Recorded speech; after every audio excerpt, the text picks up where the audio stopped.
Third test है difference of proportions for large sample.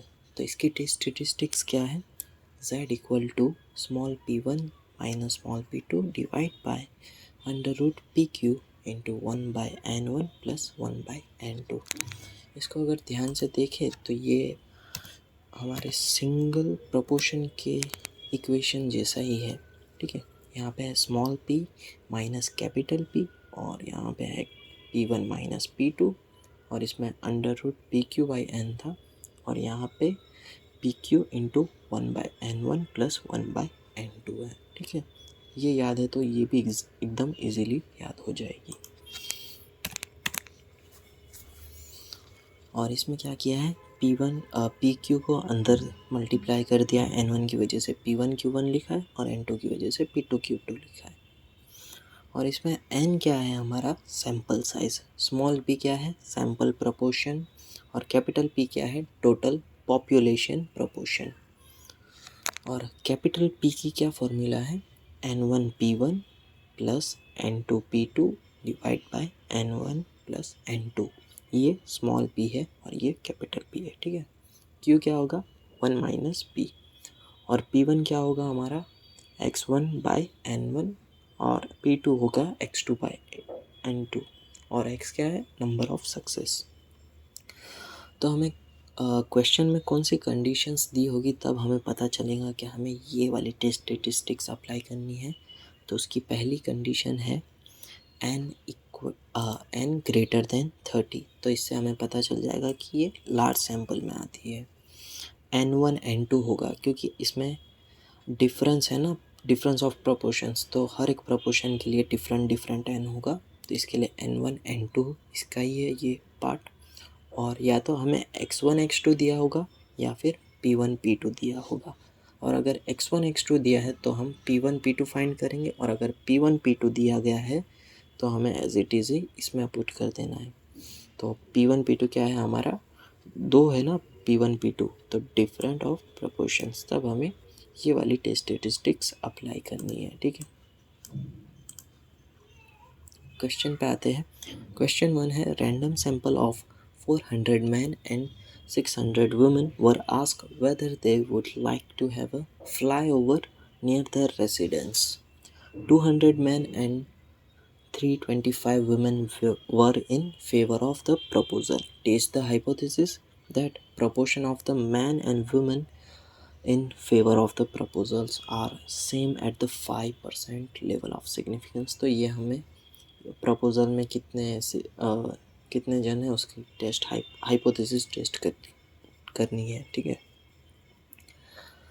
तो यहाँ पे n1 होगा हमारा 400 और n2 होगा हमारा 600। ये होगा हमारा x1 और ये होगा x2। अब हम प्रपोर्शन फाइंड कर लेंगे small p x1 bye x2, वो होगा हमारा 0.5। p2 होगा हमारा 325 डिवाइड बाय 600, तो ये आंसर आएगा। कैपिटल P में हम क्या करेंगे n1 p1 plus n2 p2 divide bye n1 n2 की वैल्यू हम पुट कर देंगे तो हमें ये मिल जाएगा और उसकी q 1 माइनस p करके फाइंड कर लेंगे। और हाँ, जब भी हमें डिफरेंस ऑफ प्रोपोर्शन या डिफरेंस ऑफ किसी का भी हो तो उसमें नल हाइपोथेसिस में ना अगर एक सेंटेंस होता है वो बहुत ही कॉमन होता है जो हर एक में मिलेगा हमें। इसमें पहले तो हम वो आगे सिंबल टाइप में जो लिखते हैं ना वो देख लेते हैं। प्रपोर्शन है तो हम क्या लिखेंगे p1 इक्वल टू p2।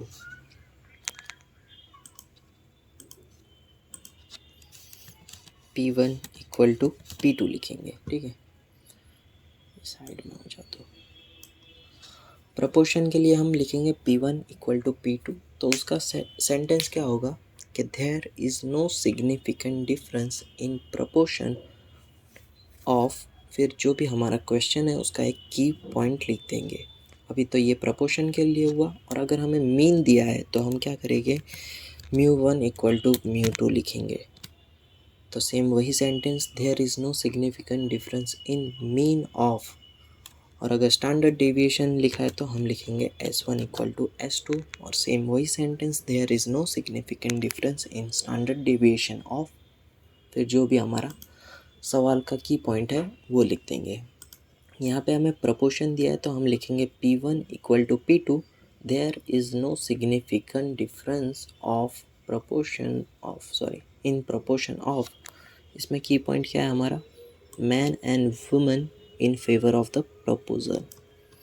देखते हैं हमने इसमें क्या लिखा है, null hypothesis H0 P1 equal to P2 that is there is no significant difference in proportion of man and women in favour of the proposal. इस तरह से हम नल हाइपोथेसिस लिखेंगे जब हमें डिफरेंस ऑफ समथिंग दिया होगा तब।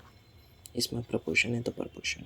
अल्टरनेटिव हाइपोथेसिस में अल्टर कर दो तो देयर इज़ नो सिग्निफिकेंट में से नो हटा दो, ठीक है, नो कैंसिल कर दो तो हमारा ये बन जाएगा।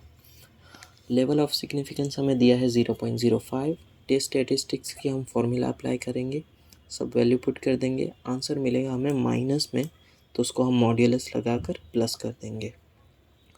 हमारा आंसर आया 1.27 विच इज़ लेस देन 1.96। तो हमारी यहाँ पे हाइपोथेसिस लेस देन होने की वजह से एक्सेप्ट हो जा रही है at a 5 level, at a 5% of loss.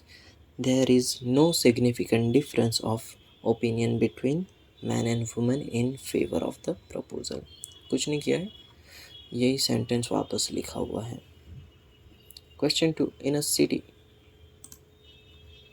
City A 20%, तो ये हमें दिया गया है small p of a random sample, ये हमारा N1 school boys has a certain slight physical defect. In another city B, ये हमारा P2 हो जाएगा, स्मॉल p2। बहुत खराब है ये भी, मिटा देना चाहिए इससे अच्छा। तो of a random sample of 1600 school boys has the same defect, is the difference between the proportions significant at 0.05 level of significance.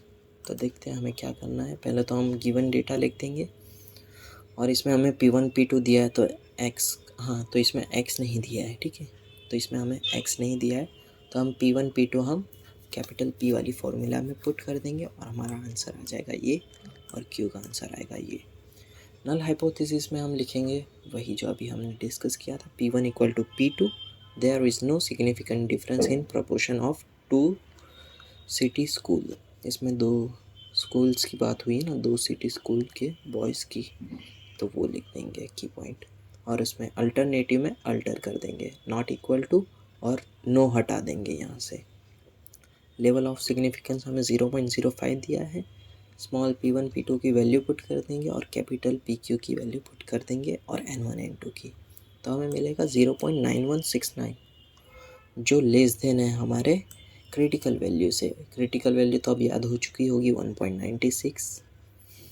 Z less than Z alpha, so the null hypothesis is accepted at 5% of loss. There is no significant difference between the proportion of 2 city schools boy।